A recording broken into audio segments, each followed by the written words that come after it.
We're going to start off our results this week with OTT Contenders 8, which took place at the Ringside Club last Sunday. The thing is now with the Contenders show, and we talked about this all the time, it's like, especially for anyone who's new who goes to see it, like, you know, like, or certainly when you look at OTT's main shows, like a lot of the guys, the vast majority of the wrestlers who come in are obviously imported from wherever, UK or whatever. Mm-hmm. The thing with the Contender shows now, like, it's because the majority of it is Irish talents. Yeah. You see more invested in them straight away. Like, you know what I'm saying? Like, so he kind of wants to follow them. You're more invested in them, especially with their storylines nowadays. So, yes, I agree with that totally.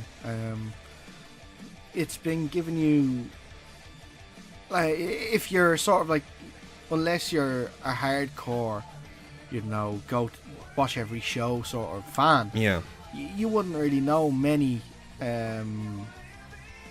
Irish wrestlers Irish Indies wrestlers, maybe apart from Jordan and Martina. Yeah, probably we did two, and Kings of the North probably. That's a push. That is a push. Like, unless you go to the shows regularly, yeah.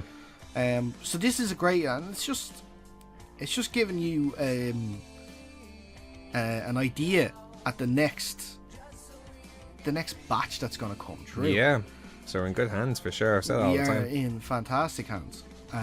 Like, there's so many. Like, if you look at the likes of Scotty, Nathan, Darren, Lee, all these lads, no older than 20. Some of them are not even 18 yet. Yeah, never mind that. Like, we'll get straight to it anyway. So obviously it was the tournaments for the NLW title. Sorry. By the way, yeah. Which match do you want me to watch? Oh yeah, so this week, we're going back to what we did for the Martinez Gaff Party review, where we're going to, so because you never saw the show live, I did. I'm going to ask you to go to OTT On Demand. Okay. And watch the show. Right now. Okay, so I want you to check out the main events. Okay. The main event. Okay, so I'm going to skip through to probably the last 20 minutes of it, maybe. Okay. Something like that. There. Oh, okay. So I see LJ in the ring. So it was originally a singles, but they turned into a triple threat. Indeed, yeah. Okay. So the reason it was changed, just get into it very quick at the start. The reason it changed into a triple threat match is that when LJ and Darren went up to Tony Kelly, who was put in charge by William J. Humperdinck. Yeah. And Darren was trying to get a match himself because LJ had a match, Nathan had a match, but Darren didn't have a match. And he sort of teased Tony Kelly being sister and down the whole situation that's gone over there.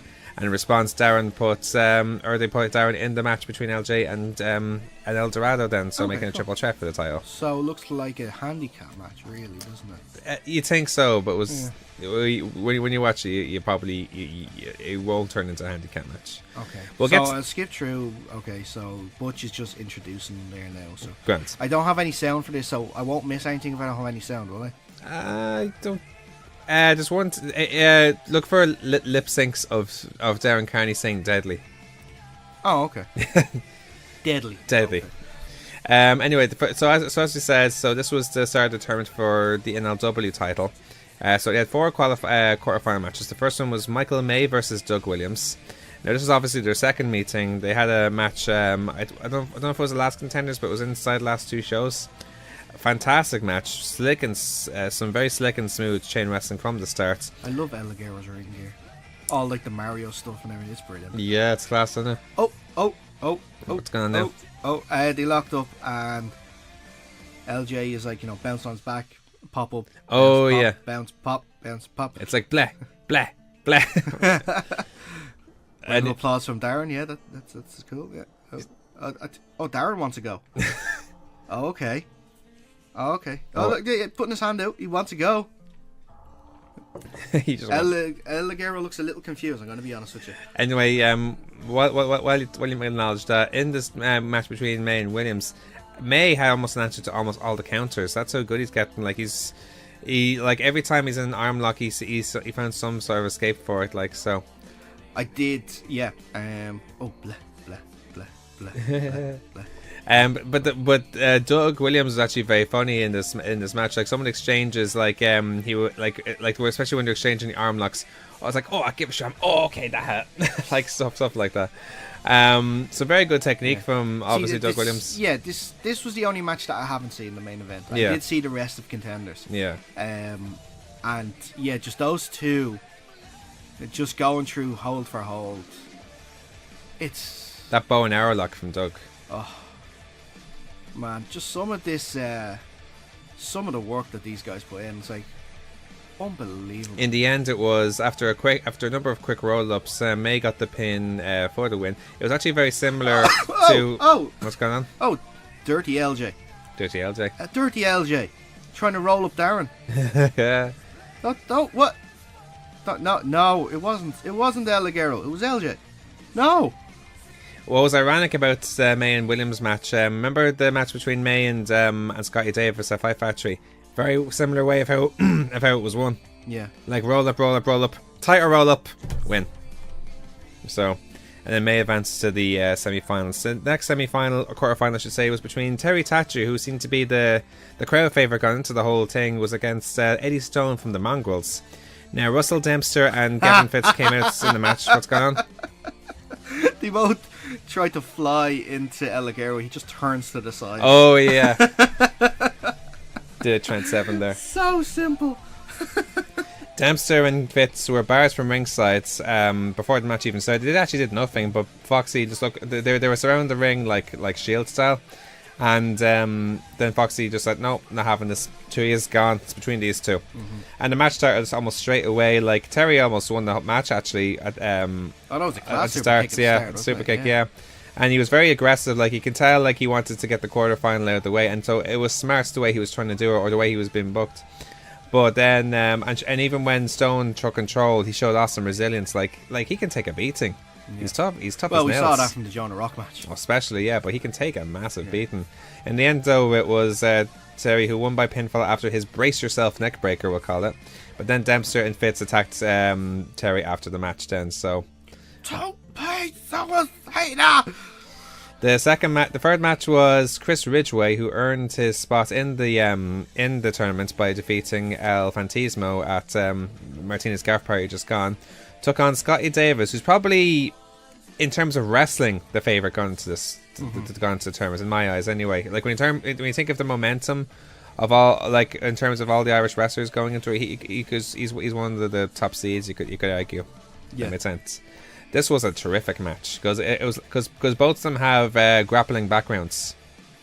So like Scotty Davis obviously has experience in Olympic wrestling, so it was an awesome grappling match at the start. It was like a jiu-jitsu match where they're trying to work for best position and stuff like that. I love seeing stuff like that. Like it's like the Matt Riddle side of wrestling where like there's a lot more realism in the grappling, like which is nice to see sometimes. Yeah. Go up. No, go down. Go up. Go down. Oh, that's that. Very clever uses of the ropes from Scotty, where I think he jumped over and then gave Ridgway a German suplex. So it was a very clever way. Nice strikes from Ridgway. He hits like Ibushi. He does. Yes, like very similar ground kicks. Scotty Davis's gut wrench suplexes. You see that? Very similar to Timothy Thatcher. Yeah, like the way he does that and the way he picks him up like that, almost effortless as well. Oh, okay. I guess Ligero's out. Some fantastic exchanges in the end, though. But it was definitely a match. This is definitely a match I would love to see again down the line. Like if Chris Ridgway comes back to OTT, this is a match I'd love to see again between the two, Davis and Ridgway. In the end, though, it was Davis who won after his crossroads for the pinfall win. Now, probably the most anticipated. It's a gator roll, he calls it, isn't it? It's not a crossroads. Well, it's similar to a crossroads. That's what he calls it? Yeah, I think it's like a gator roll. Okay, great. Gator roll. Yeah. The most anticipated match of the quarterfinals was probably Curtis Murray and Nathan Martin. Nathan Martin is a psychopath. Yeah, he literally is. He's basically, and they reviewed this on Low Blows just recently, and I couldn't agree more. He's Nathan Martin is basically is Christian Bale from American Psycho. I know. I heard him talk about it. And Patrick Bateman. Yeah. And when you look at the comparison, it actually makes a lot of sense. He seems like a nice guy. Like he's very happy to be there. But then when he sees something he wants or sees something that he doesn't like, he goes psycho over it. Like So he attacked Murray straight away, and it was such a fast pace. And I love the psychology, especially when they know each other so well, and they teamed up before as well. But by God, like the highlight for me was when all this aggression that Nathan showed. Like he literally had a chip on his shoulder. Like it seems like if you look at him strange, he'll go angry at you. He's that type of guy. Well, we've been training with him, so we can say that's 100% true. Some very good spots in the match. In the end, though, it was Martin who won after his Destiny to qualify for the tournament. So it's set up. Scotty Davis against Nathan Martin and Terry Thatcher against Michael May in the semi-finals. Before that happens, probably it's not an OTT Contenders show anymore without the Team Tropicana. Yes. They took on Deputy Dunn and Los Federales Santos Jr. of the Anti-Fun Police. So obviously before the match, Tony Kelly, who's left in charge in the absence of William J, said that Tropicana must leave OTT if they lose their next 2 matches, because unfortunately, despite their entertainment and how over they are, they haven't won a match yet in OTT at all. So, but God, they're so entertaining. There's some intro from Jose, and then the entrance of Tropicana with the board and the blowing up donuts with chants of fun it up, fun them up, fun. And it was such a funny match. Like the exchanges between Abe and Aiden Apex and Santos Jr. were just okay, lads. You couldn't breathe at some. Nice. You couldn't actually breathe from some stages of it. Like like when they were trying to do the lucha match and Santos couldn't jump over. Like it's brilliant. And then he has to just like lift the leg, and then Aiden goes under it. And he's trying to out sexy Captain Sexy by doing all the. By thrusting his way forward. Like I couldn't breathe. Just the stuff with the glove though. Just smacking him with the glove as well. And again, it's gone back to what we said about them before. Like they're playing to their strengths. Like here's Captain Sexy, who's actually a very slick wrestler, and his offense is very authentic. Like like the way he does the way he uses his knees to pose and then does all the offense with his kicks is brilliant to watch. But then Aiden Apex is probably the funniest seller, and he's definitely he's one of the best sellers in the country in my opinion, but also one of the funniest as well, because like the way he how could I describe it? Like what other wrestler could try and do a bump and make himself look good by looking bad? I know. What was the one that he tried to do? He tried to jump off the apron and he slipped? Something like that. Yeah. No, I'll tell you who does something very similar to that, and you wouldn't realise it. Kyle O'Reilly from NXT. Oh, some of his selling since he got into NXT is brilliant. Nice. Someone did a compilation video of it. And when you look at it, and that's why you wouldn't think, because here's Kyle O'Reilly, who by gimmick you'd think is like a tough guy sort of wrestler. He has an MMA background and stuff, and he does all this random selling, and it's brilliant to watch. Like in a weird way, I compare it to Aiden Apex, but in a strange way, you wouldn't look at Kyle O'Reilly straight away and think, oh, here's a guy who sells and makes it look so funny. But Aiden Apex, I think, is known for that here, if that makes sense. Yes. In the end, though, it was the Anti-Fun Police who won through a double team driver, and so that puts now Team Tropicana under pressure now for whoever they're against now in the next show, because they have to win. Yes, one and more and you're done, isn't it?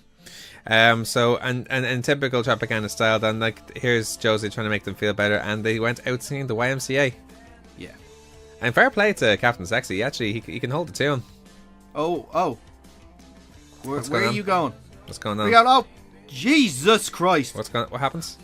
He just jumped off the top of. It wasn't the stage. It was the sound. It was the sound stage. The sound stage. Where Joe is. He just. Yeah, that's never been done before. I've never seen a spot like that. I've never seen that part before. First for everything, I guess. One of the spotters there just looked like he was creamed out of it. Oh yeah, that was. I think it was Fran. Yeah, it was Fran. Oh, Fran, was it? Yeah. Oh. No, I think he hit his chin off the chair or something like that from what I've seen. Anyway, now after the break, then Katie Harvey came out. Very smooth. Oh, great core. Addressing the situation of her being named #1 contender. Now, for those who don't know, OTT named Katie Harvey #1 contender for the women's title shortly after Defiance. She then said, though, that the attacks from Raven Creed and Sami Zayn that cost her the title at Defiance has not injured her, but as a result has not made her 100%. And so therefore then she called Valkyrie out, putting over their match at Defiance. And that was actually one of the best matches. Have you actually seen Defiance yet on OTT Events? Yeah. That match, I think, was overall the best match. It was my match of the night, I agree. For sure. Especially when you see the story that went into it, because they've known each other for years and they've been training partners and they've traveled the country together. Oh, he's on the Tree of Woe. Oh, jeez. Oh, Darren, no! It's gone. Oh. El Ligero's on the Tree of Woe. LJ was up top. Darren tried to run up to the top. Looks like he slipped and he fell. Oh, yeah, seeing that, yeah. Yeah. He looks okay, though. That's the important thing. Yeah. He looks okay. And El Ligero saved it there by doing a pretty impressive... what would you say? It's like a superplex, but he was in the Tree of Woe, so it's kind of like a mini superplex. Okay. But anyway, so Katie admitted that she knew that Valkyrie kicked out because the finish of that match was obviously very controversial. Mm-hmm. And she also admitted that she had nothing left after the match, so in a way it was almost a relief for her. Half crab. So she therefore relinquished her title shots to Valkyrie, who will now face Sami Zayn at Scrappermania. And that's going to be a hell of a match as well. Half crab? Yes, it will be. It's going to be fantastic. Because we've set up double half crab! It's a full crab! We've said so many times, she's probably the most underrated wrestler in the country at the moment. And so... Yeah, and for her, and she won't be after that match, whether she wins or not. No, she's getting probably the stage that she's for the work that she's put in. She's deserved. Absolutely. So we're delighted for her here. And that is in a card full of fantastic matches. That one could easily steal it. I don't disagree with you. Yeah. So and that's gonna be a hell of a match. Now, just as they both left, Dom Tuck came out. Just before it's going right through them and slating women's wrestling to a furious Katie. She was not happy whatsoever. That was that part of the problem was just brilliant. Yeah, just brilliant. Even his saying like, "Lads, you can come out of the toilet. It's over." Oh man, genius. Anyway, Valkyrie then answered his open challenge and then quickly beat him with Enziguri, and that was that. So yeah, so she's ready. Anyway, then the semi-finals then started. First semi-final was Terry Thatcher versus Michael May. Now, early in the match, it looked like Terry took a bad landing from a dive missed by May. Did you see that? Where he took the dive, where he went over the rope, and he completely missed. Well, his shoulder was still at him from the first match as well. Yeah, shades of Zack Sabre Jr. Yeah. Get out of the way of a dive. If I see you jumping towards me, I'll just move. I'm going to move. Can we just get a sound clip of that and just have that? For any time there's like a stage dive that's just gone wrong. I have to find the interview. I actually never heard it yet. So. Have you not? No. Oh. I've heard you talk about it many times, but I haven't actually listened to it yet. But no, Terry took. Later found a weakness though. Like it looked like. What are you doing with the title? Match is not over. What? What are you doing with the title? It's not over. You have to get the 3 count still. You see, you have the title in the ring. Terry. Anyway, it looked like Michael then was beaten on Terry, but then Terry was found a weakness in May's knee as the match went on, and this was a really intense match, incredibly intense match, because it looked like Terry took another vicious amount of chops in this match, not nowhere near as bad as Jonah Rock, but not far away either. The welts in the chest appeared pretty suddenly, and Michael May can chop. Oh yeah, you know. But you know, despite my experience, you can see how hard he chops as well. Oh, close. Some great spots in the match. That super T-bone suplex in that match as well. He almost killed Terry Thatcher from that. Yeah. But in the end, though, it was Terry who reversed Michael's second full Nelson suplex into a roller for the win in an excellent match. For me, that was probably both semi-final matches were awesome. I can't pick out which was the headliner, but that's a good thing. When both matches deliver like that, that's all he wants there. The second semi-final in that match then was Scotty Davis versus Nathan Martin. Now, let's bear in mind, both these guys are 17 years old. and they had probably one of the best matches of the night. I can't say the best match because there's been so many of them, but it was when it's worth the mention of it in an awesome card like that. What more can you say? Oh, very smooth. We didn't really see Psycho Martin as opposed to the last match, but I don't think we need to in this case. Like it was still a very competitive match. Like you still see this other drive of what the hell was that? Martin and that. What happens? Darren got LJ. He put his hands through his legs, lifted him up, and somehow turned it into a suplex. It was fantastic. I have no idea how he did that. And now he gets a kick in the face for his trouble too. So the spots in this Davis versus Martin match, you had Martin crossbodying Davis from the bar onto the floor, where it looked like they were going to suplex each other off the floor at one stage. Yeah, they had special commentary from Jordan Devlin as well at the time. Oh, I didn't notice that actually. Yeah. Scotty's Chaos Theory and Crab. Super Crossroads as well. Like so, some really excellent exchanges between the two. But in the end, it was Scotty who won the match after hitting 3 capoeira kicks and a German turned into a tiger suplex mid move for the pinfall win. Oh, So he gets the pin. Oh, and he pinned Darren. Oh. Yeah. It was a great way actually to get him in the pin there as well. Yeah. So that match then set up the final then, which is going to be happening at Contenders 9. It'll be Scotty Davis versus Terry Thatcher to crown the next NLW title. That match could go either way. Like I can't pick a winner from that because I'm still gonna stick with my prediction with Terry Thatcher. Okay. I still think they've been doing such a great job with all the contender shows that he's been on, building him. That's true. As a viable champion. In a weird way though. And like Scotty's time will come. That's true. But here's the thing as well. Terry Thatcher has been booked where in such a way now where he's been getting all this momentum. Would it not be clever booking if he didn't win?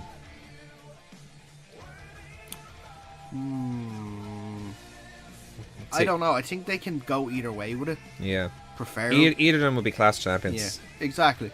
I can't pick one right now anyway, that's for sure. No, I'm gonna stick with my prediction. I'm gonna stick with Terry. Alright. They built him so much so far, so let's keep it going. Now, let's just quickly talk about the main events after just watching it there. LJ Cleary. Darren doesn't look happy. So what happens? LJ Cleary, Darren Carney, and Aldegaro. Don't break up. Don't break up. Don't reject the hug. Don't be that guy.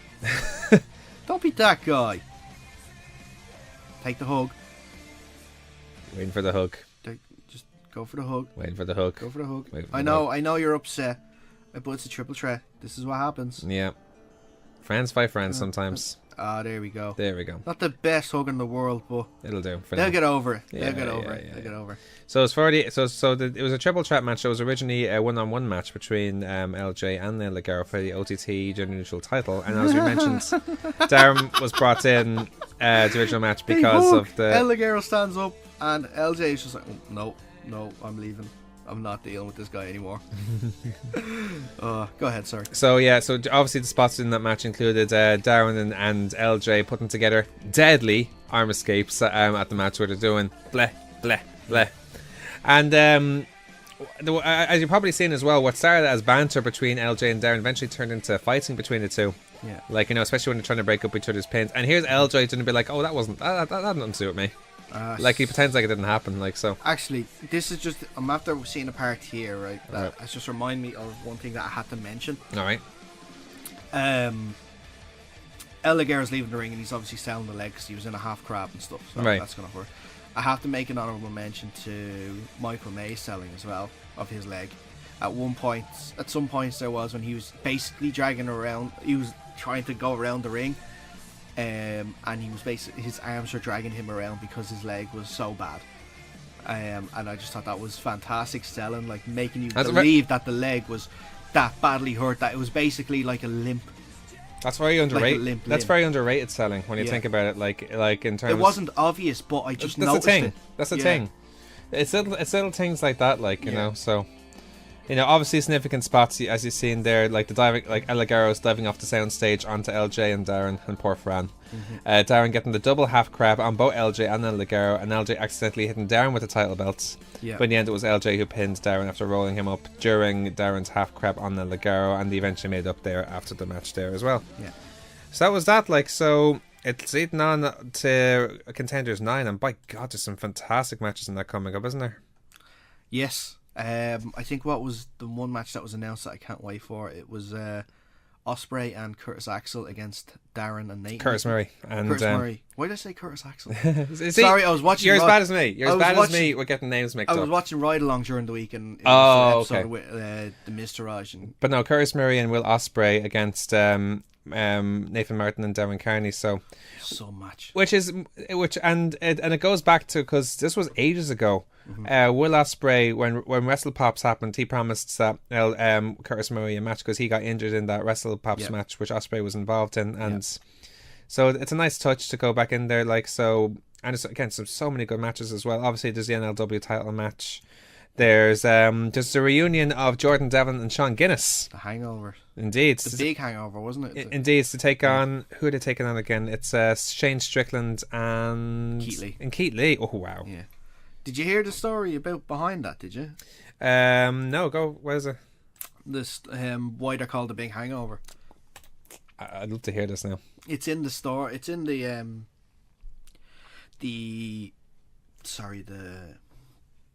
what's the name of it? Shoot, I'm so sorry about this. No, grand.